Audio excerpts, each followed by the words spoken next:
नमस्कार दोस्तों, स्वागत है mister SSC praevia YouTube channel में। मेरा नाम है पंकज। आज मैं इस वीडियो में डिस्कस करूंगा एसएससी सीएचएसएल 10 अक्टूबर 2020 की सेकंड शिफ्ट का इंग्लिश सॉल्यूशन। आइए शुरू करते हैं।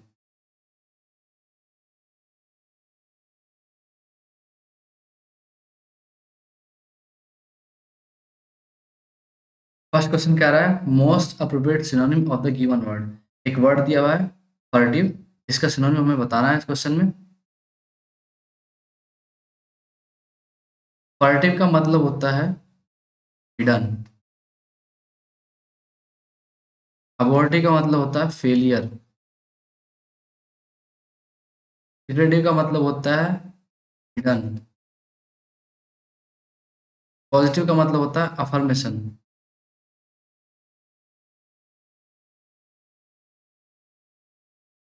और एडिसिव का मतलब होता है फेविकोल और sticky material.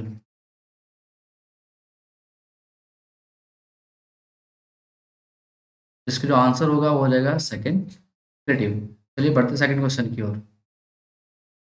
Select the wrongly spelled word. इस क्वेश्चन में गलत स्पेलिंग दी गई एक वर्ड की, वो छांटनी है। जुडिशियल की जो स्पेलिंग है बिल्कुल राइट है। वर्चुअल की जो स्पेलिंग है बिल्कुल राइट है। एम्बेसडर की जो स्पेलिंग है बिल्कुल राइट नहीं है। इसकी स्पेलिंग होती है AMBASSADOR। ये आंसर हो जाएगा। इन अप्रिशिएट की जो स्पेलिंग है ये भी बिल्कुल राइट दी हुई है। अब मैं आपको इसके मतलब बताता हूँ। जुडिशरी का मतलब होता है कुछ न्यायिक या न्यायालय से संबंधित। वर्चुअल का मतलब होता है जो आभासी हो, इमेजिनरी हो, या जो सिर्फ कंप्यूटर की स्क्रीन तक सीमित हो, उसकी स्क्रीन पर दिखाई दे। अप्रिशिएट का मतलब होता है किसी चीज का आप समर्थन करते हैं या उसका अ, उसे सराहते हैं, सराहना करते हैं उसकी। ये मतलब हो जाएगा अप्रिशिएट का। तो बढ़ते हैं नेक्स्ट क्वेश्चन की ओर। ये थर्ड क्वेश्चन दिया गया है, इसमें कह रहा है select the most appropriate meaning of the given idiom. इस ईडियम का मतलब बताना है। देखिए कह रहा है कि एक्शन जो है स्पीक लाउडर देन वर्ड्स।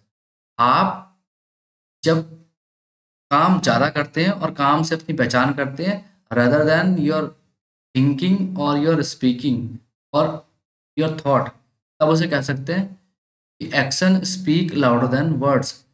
पहला जो कह रहा है ऑप्शन, उसमें कहा गया कि what you do is your own business. जो तुम करते हो सिर्फ वो तुम्हारा काम है, नहीं, ये गलत आंसर हो जाएगा। What you can see may not be true. जो तुम देखते हो वो सत्य हो सकता है, नहीं हो सकता है, कह नहीं सकते। हो भी सकता है सत्य हो सकता है कि सत्य ना हो।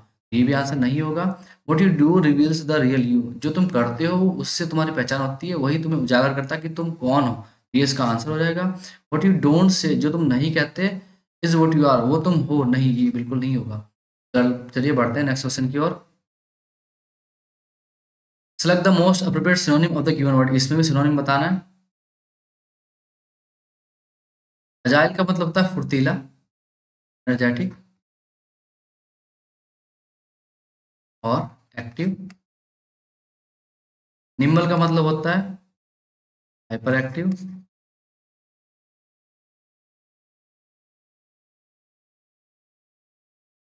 डोसाइल का मतलब होता है विनम्र। गाइल का मतलब होता है छल या कपट, इसे कह सकते हैं कॉर्टियस इंग्लिश में। और छल कपट को कह सकते हैं क्राफ्टी। विजिबल का मतलब होता है which can be seen clearly, जो साफ साफ दिखाई दे, इसे बोलेंगे विजिबल। तो इसका जो आंसर होगा वो होगा निम्बल। फर्स्ट ऑप्शन इसका राइट आंसर हो जाएगा। चलिए बढ़ते हैं नेक्स्ट क्वेश्चन की ओर। देखिए इसमें in the following passage some words have been deleted. कुछ वर्ड्स को हमने डिलीट कर दिया गया है एक पैसेज से। और fill in the blanks with the help of the alternatives given. जो चार ऑप्शन दिए गए हैं उनमें से कोई एक जो अप्रोप्रिएट शब्द होगा उसे हमने भरना है, जहाँ पे खाली स्थान है उसमें। तो चलिए करते हैं इस क्वेश्चन को। The choices we make in life determine who we are. जो चॉइसेस जो करते हैं जीवन में, उनसे हमारी पहचान की जाती है। One's life is marked by exemplary choices one has made. देखिए, किसी व्यक्ति की जो पहचान है वो की जाती है जो उसने एग्जाम्पलरी बहुत अच्छी चॉइसेस की हैं अपने जीवन में, उनसे। तो इसका जो आंसर होगा, देखते हैं। ऑफन का मतलब होता है प्राय, सामान्यतः जो उसने की है। नेवर का मतलब होगा कभी नहीं, तो ये तो नहीं होगा, नेगेटिव शब्द है। यहाँ पे पॉजिटिव शब्द की डिमांड की गई। रेयरली का मतलब भी होगा नेगेटिव शब्द, ये भी नहीं हो सकता। सेल्डम का मतलब भी होता है कभी कभार। रेयरली का मतलब भी होता है कभी कभार, तो ये भी आंसर नहीं होगा। इसका जो आंसर होगा ऑफन होगा। ऑफन का मतलब होता है यहाँ पर जनरली, सामान्यतः।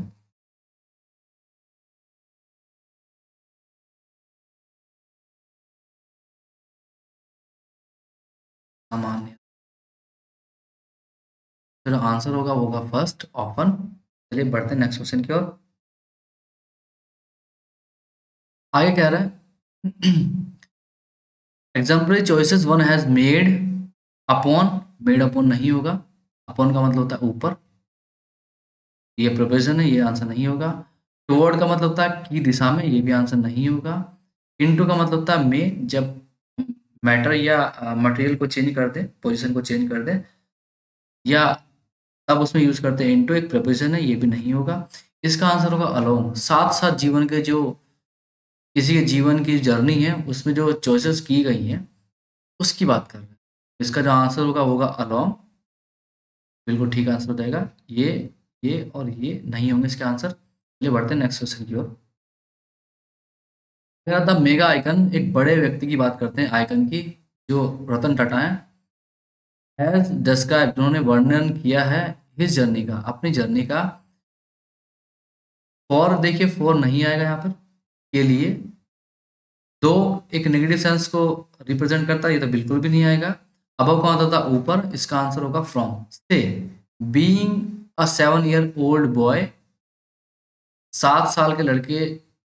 बीइंग फ्रॉम, शुरू से, जो कि एक 7 साल का लड़का था। ओल्ड बॉय हु प्लेड, जिसने अपना प्लेड किया, योगदान निभाया। प्लेड, देखिए 4 ऑप्शन दिए गए हैं। पहला ऑप्शन है पार्ट विद। पार्ट विद का मतलब होता है जब तुम्हारे पास में कोई वैल्यूबल चीज हो लेकिन आप उसे खोना नहीं चाहते, लेकिन आपके पास कोई ऑप्शन नहीं बचा, आपको उसे खोना पड़ता है या उसे बेचना पड़ता है, तब यूज करते हैं पार्ट विद। अगला क्वेश्चन, अगला ऑप्शन कह रहा है पार्ट इन। पार्ट इन का मतलब होता है किसी छोटी छोटी चीजों से जब एक बड़ी चीज मिलकर बनती है उसे बोलते हैं पार्ट इन। और पार्ट फ्रॉम का मतलब होता है कि कोई तुम्हारा क्लोज रिलेशनशिप में तुम हो और उससे तुम्हें पार्ट फ्रॉम करना पड़े, मतलब तुम्हें उससे दूर जाना पड़े या उसे छोड़ना पड़े, उसे बोलते हैं पार्ट फ्रॉम। और पार्ट ऑफ का मतलब होता है किसी चीज का हिस्सा होना। तो इसका जो करेक्ट आंसर होगा वो होगा पार्ट इन। पार्ट इन इसका आंसर हो जाएगा, क्योंकि उन्होंने प्लेड किया हिज पार्ट इन, अपना पार्ट, अपना रोल फ्रीडम स्ट्रगल में, जो स्वतंत्रता के लिए संग्राम था उसमें। To being moved by the plight, और जो मूव्ड हुए, इंस्पायर्ड हुए बाय द प्लाइट, अर्जी से, of a family on a two wheelers which became the genesis. Two wheeler family, जो टू व्हीलर पर एक फैमिली थी, of a family on a two wheeler, वहां से इंस्पायर होकर उन्होंने क्या किया, जेनेसिस किया। शुरुआत हुई वर्ल्ड की सबसे economical car, the Tata nano. देखिए, तब बढ़ते हैं अगले क्वेश्चन की ओर। देखिए इकोनॉमिक यहाँ पर नहीं आएगा। इकोनॉमिक का मतलब होगा related to economy.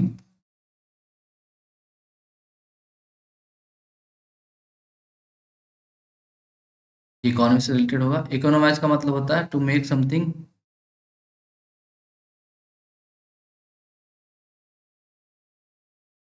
Fit in budget, अपने बजट में किसी को संभाल लेना, उसमें प्राइसेस में कट कर देना।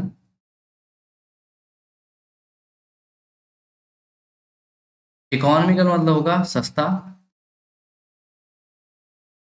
या चीप। इकोनॉमिस्ट का मतलब होता है जो इकोनॉमी को पढ़ता है, अ पर्सन हु स्टडी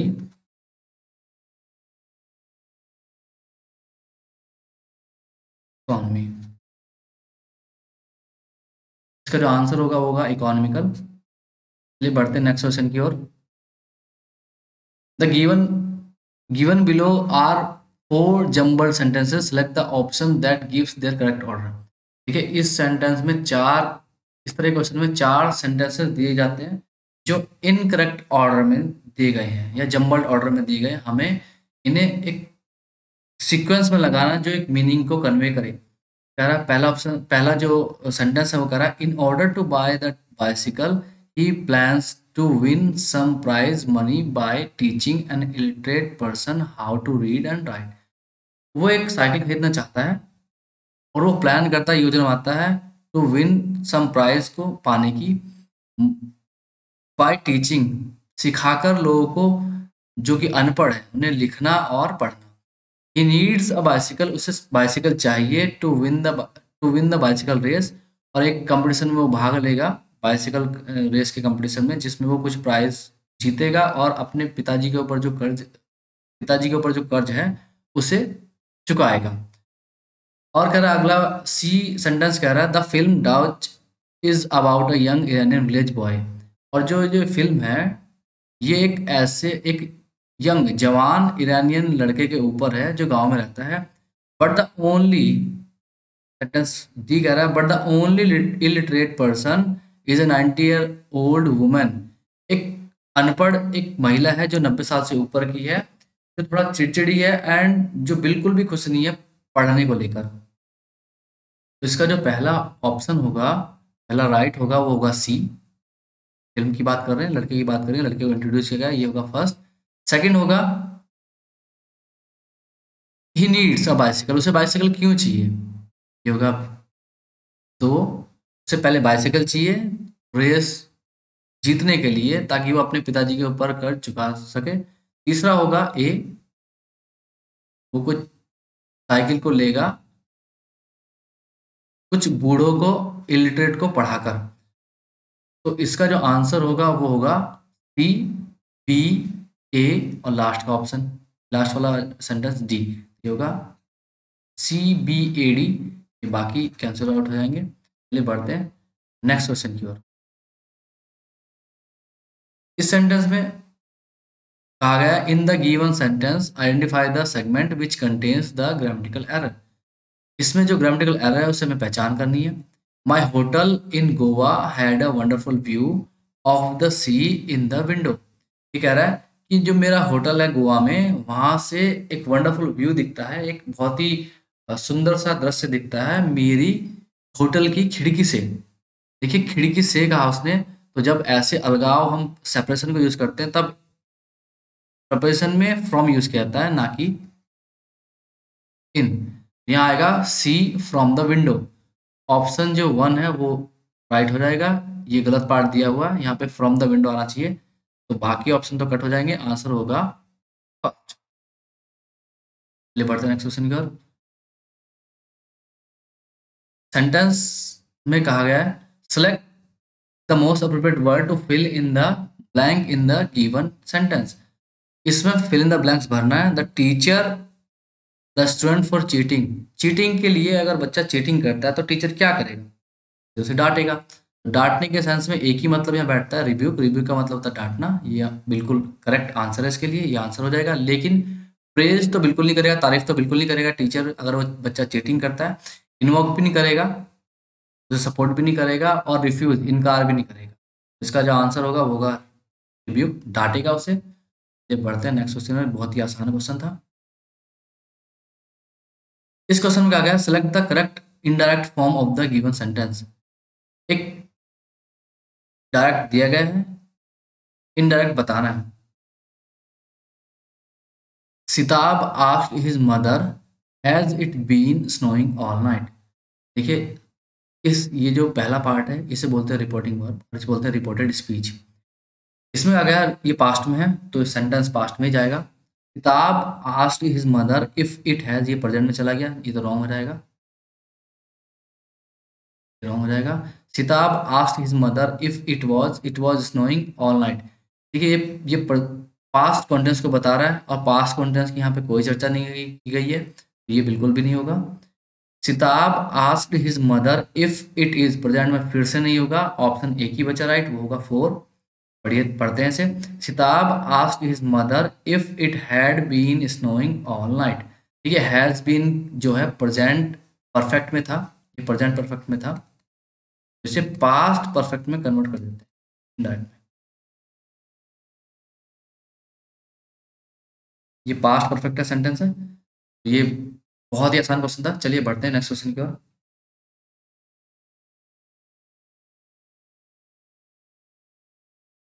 इस क्वेश्चन में कहा गया select the correct passive form of the given sentence. ये एक्टिव फॉर्म में दिया गया है, एक्टिव वॉइस में सेंटेंस, और इसे पेसिव वॉइस में बनाना है। इस तरह के सेंटेंस में हमें सबसे पहले ढूंढना होता है ऑब्जेक्ट और सब्जेक्ट। तो देखिए सब्जेक्ट है द दिल्ली पुलिस, और ऑब्जेक्ट इसका होगा an educational video on traffic rules for school students. ये यहाँ से यहाँ तक फ्रेज हो जाएगा, और ये इसका पूरा, ये पूरा का पूरा क्या होगा, कंपाउंड ऑब्जेक्ट हो जाएगा। तो सबसे पहले हम लेंगे N educational video on traffic rules for students. तो ढूंढते हैं इसमें N educational video on traffic rules, इसमें भी है। An educational video on traffic rules इसमें भी है। An educational video on traffic rules इसमें भी है और इसमें भी है। तो हम बढ़ते हैं। देखिए यहाँ पे दिया गया हैज़, हैज़ को हम करते हैं हैज़ बीन में या हैव बीन में। तो इसमें एक ही ऑप्शन दिख रहा है, an educational video on traffic rules for students has been sought by Delhi police. ये इसका आंसर हो जाएगा। An educational video on traffic rules for school students is being तब यूज करेंगे जब प्रेजेंट कंटिन्यूअस में सेंटेंस चल रहा हो, लेकिन ये प्रेजेंट परफेक्ट में दिया गया था, तो ये नहीं होगा, नहीं होगा। An educational video on traffic rules for school students had been past में चला गया, बिल्कुल भी नहीं होगा। An educational video on traffic rules for school students was तो बिल्कुल पास्ट में चला गया, फिर से नहीं होगा। ये बहुत ही आसान क्वेश्चन था।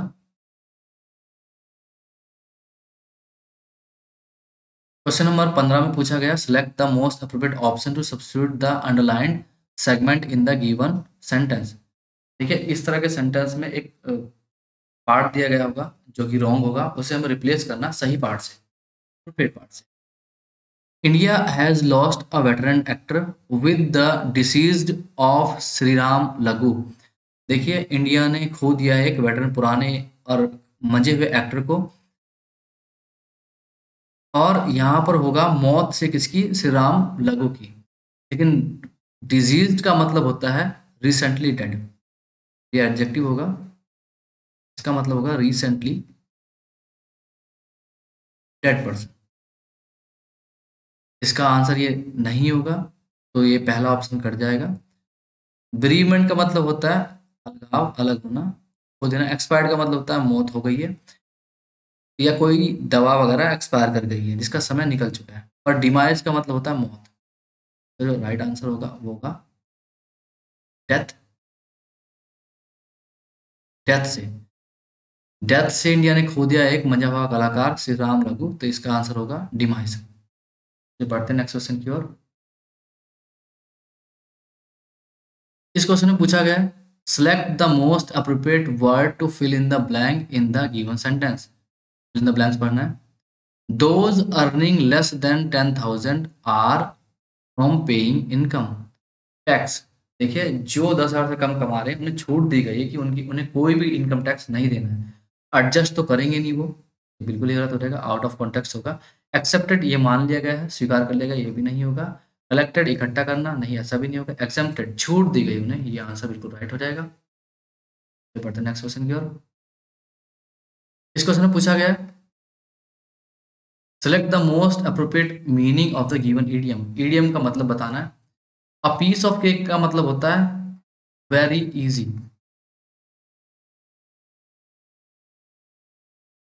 पहला ऑप्शन कह रहा समथिंग अमेजिंग, जिस पर तुम्हें हंसी आए या जिससे तुम आनंदित हो, ये तो बिल्कुल भी नहीं होगा। समथिंग सीरियस, जिसमें तुम्हें बहुत ज़्यादा सीरियस होना पड़े, ध्यान लगाना पड़े, ये भी नहीं होगा।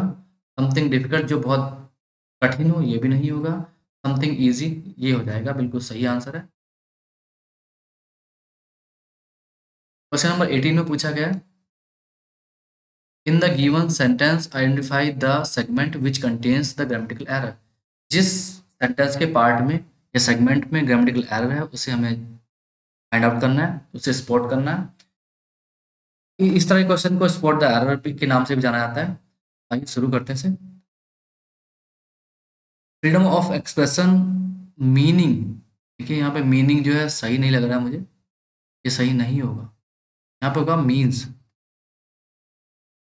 Means the right to express one's on conviction. Conviction का मतलब होता है बिलीफ, जो अपने माने हुए हैं या आइडियोलॉजी। और ये जो बिलीफ का मतलब होता है, इसका मतलब होता है फेथ और बिलीव इन फेथ और आइडियोलॉजी। यहाँ भी आइडियोलॉजी आया, उधर भी आइडियोलॉजी आया, उसमें कोई प्रॉब्लम नहीं है। तो इसका जो आंसर होगा वो होगा मीनिंग। ये राइट आंसर हो जाएगा। चलिए बढ़ते हैं नेक्स्ट क्वेश्चन। इस क्वेश्चन में पूछा गया गिवन बिलो आर, फिर से 4 जंबल सेंटेंसेस दिए गए हैं और हमें ठीक करके लगाना है। तो शुरू करते हैं इसे।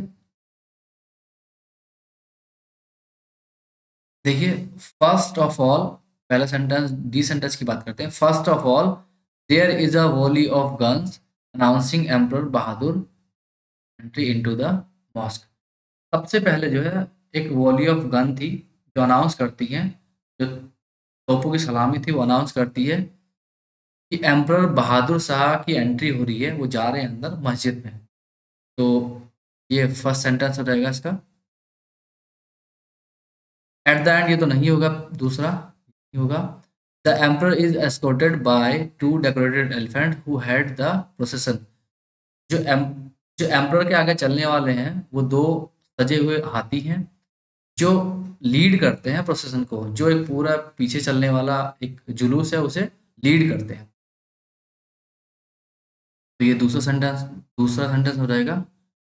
तीसरा होगा बिहाइंड देम कम कैमल्स। उनके बाद आते हैं कैमल्स, ऊंट, carrying drums and small guns.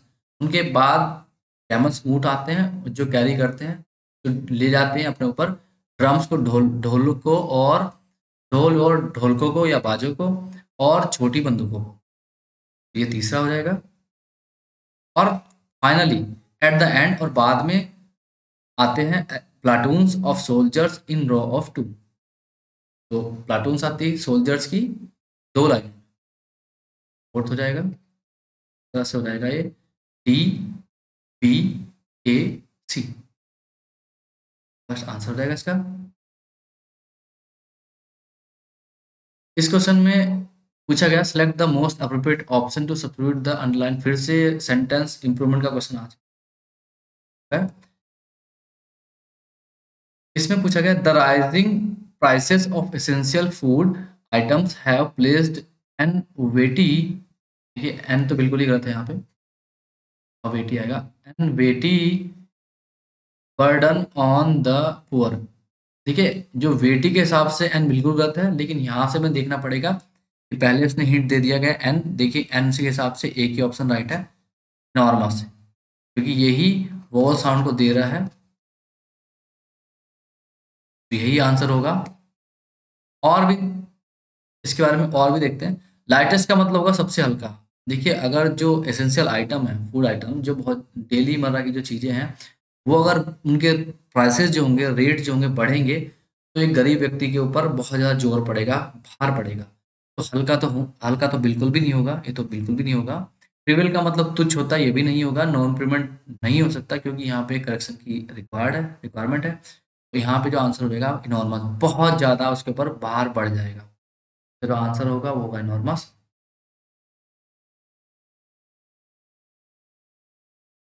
Select the Rongli spelled word, इसमें पूछा गया है।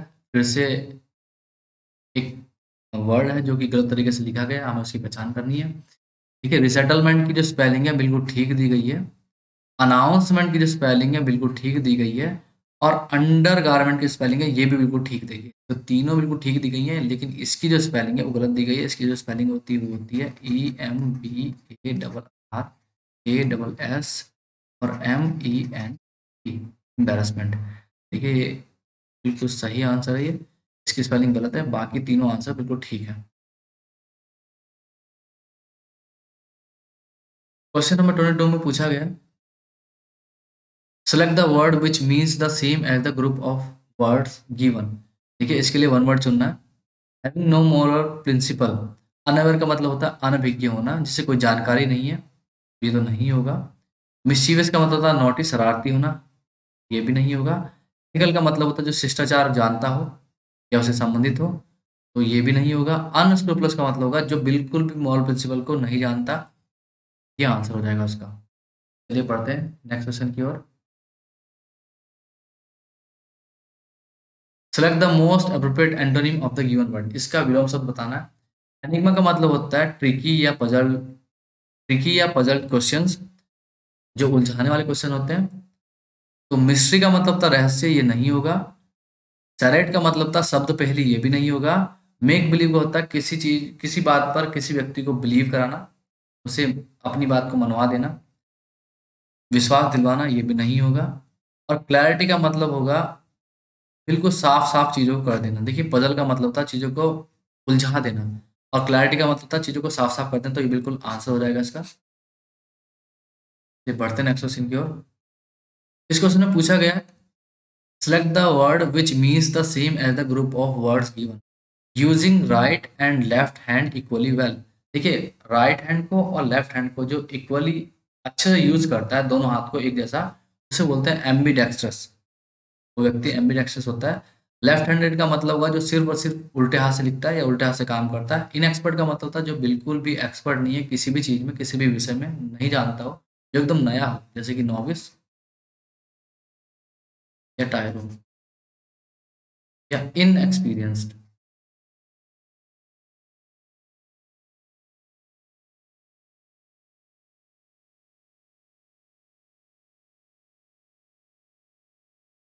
और अनस्किल्ड का मतलब हो जाए जिसे कोई विशेष कार्य के लिए स्किल नहीं है। ठीक है, तो इसका जो आंसर होगा वो होगा एम्बीडेक्स्ट्रस। बढ़ते नेक्स्ट क्वेश्चन की ओर। इस क्वेश्चन में पूछा गया, select the most appropriate antonym of the given word. Reserve का मतलब होता है फ्यूचर के लिए कोई चीज प्री अरेंज करना या बचा कर रखना, होल्ड करना या प्री अरेंज करना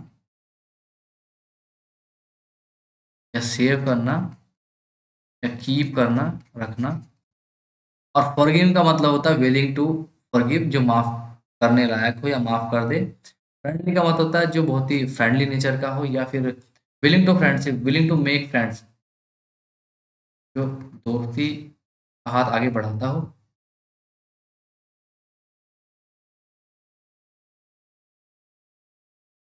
और रेटिसेंट का मतलब बिल्कुल शांत, क्वाइट, या बिल्कुल शांत रहने वाला, साइलेंट। तो इसका जो एंटोनिम पूछा गया है, और एक होगा कवर्डली। ये कवर्डली का मतलब होता है टिमिड, चिकन हार्टेड, बहुत ही भीरू टाइप का आदमी, डरने वाला आदमी। इसका जो आंसर होगा वो होगा